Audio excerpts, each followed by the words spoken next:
네, 12월 12일 목요일 가정예배 하나님 앞에 올려드리겠습니다. 다 함께 사도신경으로 우리의 신앙을 고백하시겠습니다. 나는 전능하신 아버지 하나님, 천지의 창조주를 믿습니다. 나는 그의 유일하신 아들 우리 주 예수 그리스도를 믿습니다.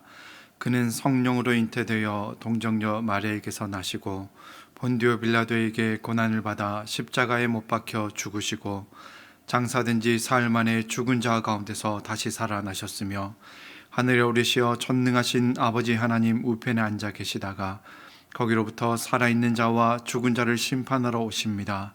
나는 성령을 믿으며 거룩한 공교회와 성도의 교제와 죄를 용서받는 것과 몸의 부활과 영생을 믿습니다.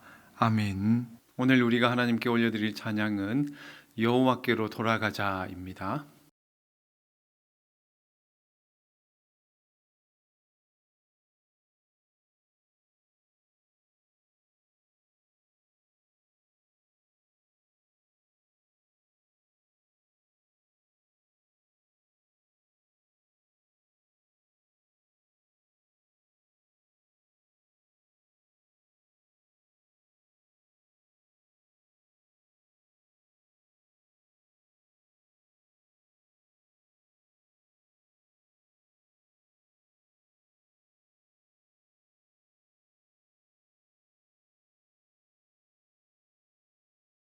돌아가기 위해서 우리 안에 버려야 될 것들, 돌이켜야 될 것들, 저와 여러분 되시기를 감사합니다. 간절히 소망합니다. 무릎 꿇을 수 있는 지 가운데, 겸손히 가운데 자비도 하나님의 은혜 드립니다. 한 주간을 주님의 이름으로 축원, 우리 모두의 삶이 되시게 가실 수 있는 게로 더 가까이 나아가 보시고 하나님 한번 점검할 것은 무엇인지, 내가 하나님 앞에 회개해야 될 우리 안에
하나님께서 오늘 우리에게 주신 말씀은 역대하 30장 9절의 말씀입니다.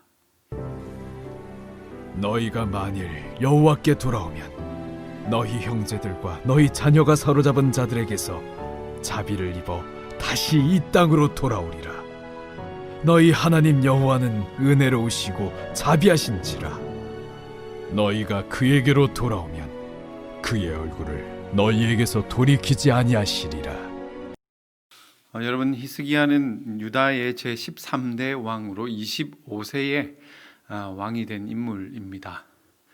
역대기의 관점에서 히스기야는 다윗과 솔로몬 이후에 가장 위대한 그런 왕으로 손꼽히는 훌륭한 왕이라고 할 수가 있겠습니다. 그런데 참 이상한 것은 뭐냐면 히스기야의 아버지가 바로 아하스 왕인데, 아하스 왕은 역대기에 의하면 남유다의 왕들 중에서 가장 우상 숭배에 열심을 냈던 그런 왕입니다.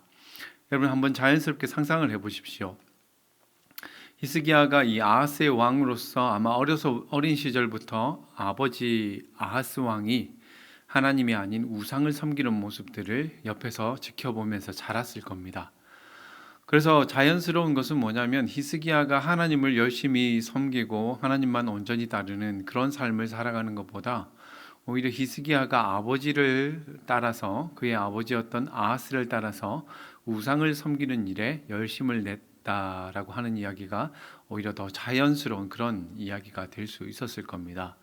그런데 어떻게 이 히스기야는 아버지의 그 길이 아니라 아버지의 길을 버리고 온전히 하나님께로 돌아서서 하나님을 예배하고 하나님만 섬기는 그 종교개혁의 길을 단행할 수 있었던 걸까요?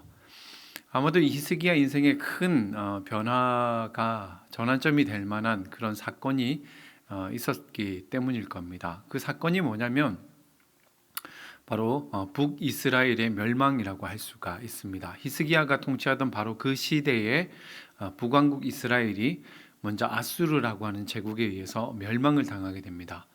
히스기야가 이 사건을 통해서 바로 하나님을 떠난 그 삶의 결과가 무엇인지를 생생하게 보게 된 것입니다. 그리고 히스기야는 이 북이스라엘의 이 심판을 그저 남의 이야기로 생각하지 않고 남유다 역시 북이스라엘과 같은 운명에 처할 수 있다라고 하는 것을 깨달았습니다. 그저 북이스라엘은 잘못했고 우리는 상대적으로 좀 더 나은 그런 삶을 살고 있기 때문에 너희들은 잘못하고 우리는 잘하고 있다라고 그렇게 생각한 것이 아니라 남유다 역시도 언제든 하나님의 말씀을 떠나서 하나님께로 온전히 돌이키지 않을 때에 저렇게 매를 맞을 수도 있겠구나라고 하는 것을 깨달았다라고 하는 겁니다.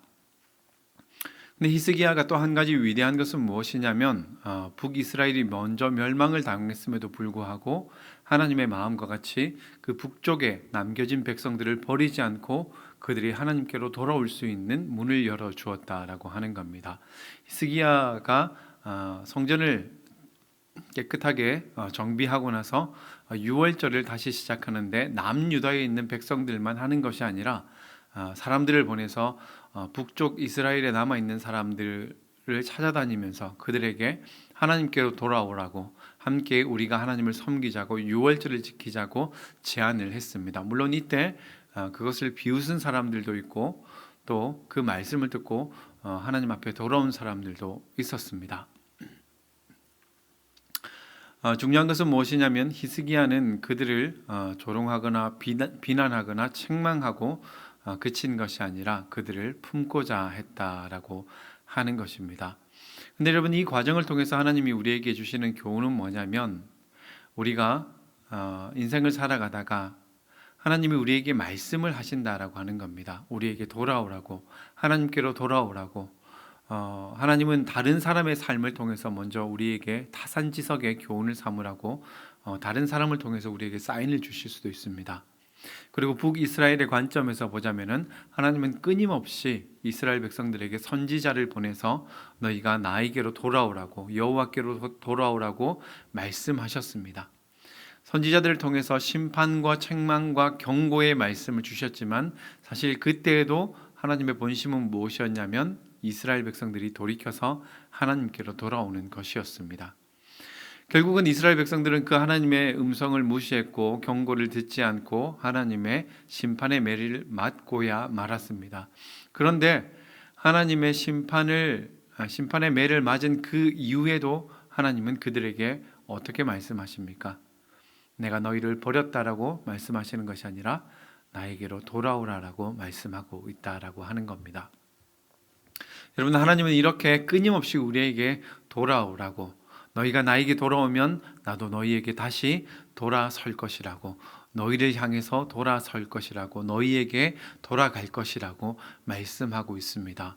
여러분, 혹시 지금 인생의 여러 가지 어려움 가운데서 방황하고 계신 분들이 계시다면 이 말씀을 주의 깊게 한번 새겨보셨으면 좋겠습니다. 혹은 아직 우리의 삶에 큰 어려움이 없을지라도 우리 주변에 하나님을 떠나서 하나님과 멀어진 삶을 살아가고 있는 누군가가 있다고 한다면 그들을 보면서 히스기야처럼 타산지석의 교훈을 삼아서 하나님 앞에 돌아갈 수 있기를 바랍니다.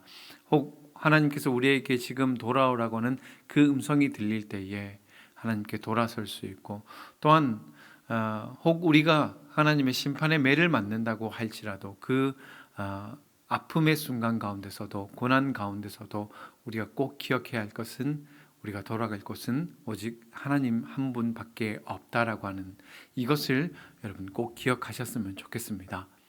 여러분, 성도의 삶이란 무엇이겠습니까? 성도의 삶은 죄 앞에 무릎을 꿇는 것이 아니라 하나님의 은혜와 자비 앞에 겸손히 우리의 무릎을 꿇는, 그것이 진정한 성도의 삶이라 할 수 있겠습니다. 우리가 그렇게 하나님 앞에 다시 한번 자비와 긍휼을 구하며 나아갈 때 하나님은 우리에게 자비롭고 은혜롭고 긍휼을 풍성하게 베풀어 주시는 좋으신 하나님이시다라고 하는 것을 다시 한번 기억하면서 이 한 주간 주님과 함께 동행하실 수 있는 우리 모두의 삶이 되기를 간절히 소망합니다. 이번 주 함께 나눌 나눔 질문에 대해서 말씀을 드리겠습니다. 먼저는 여러분, 혹시 하나님께서 지금 나에게 타산지석의 교훈을 삼으라고 사인을 보내고 있는 것은 없는지 한번 잘 생각해 보셨으면 좋겠습니다. 두 번째는 우리가 하나님께 돌아가기 위해서 우리 안에 버려야 될 것들, 우리 안에 돌이켜야 될 것들, 내가 하나님 앞에 회개해야 될 것은 무엇인지 한번 점검해 보시고 하나님께로 더 가까이 나아가실 수 있는 우리 모두의 삶이 되시기를 주님의 이름으로 축원드립니다. 한 주간도 하나님의 은혜 가운데, 자비 가운데 겸손히 무릎 꿇을 수 있는 저와 여러분 되시기를 간절히 소망합니다. 감사합니다.